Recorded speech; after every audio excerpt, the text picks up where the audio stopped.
குக்கரில் ஆயில் விட்டு தட்டைப்பயிரை போட்டுக்கோங்க. லேசாக வறுத்துட்டு தண்ணி ஊற்றிக்கோங்க.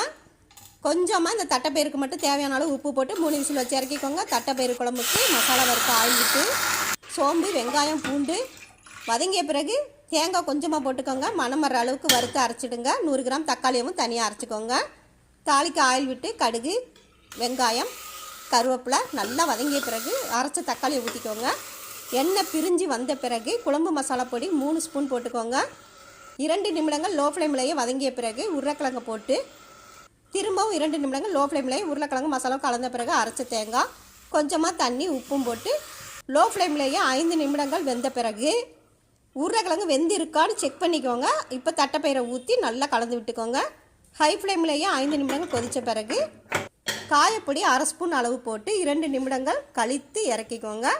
ட்ரை பண்ணி பாருங்கள். ரொம்ப டேஸ்டியாக இருக்கும். தேங்க்யூ.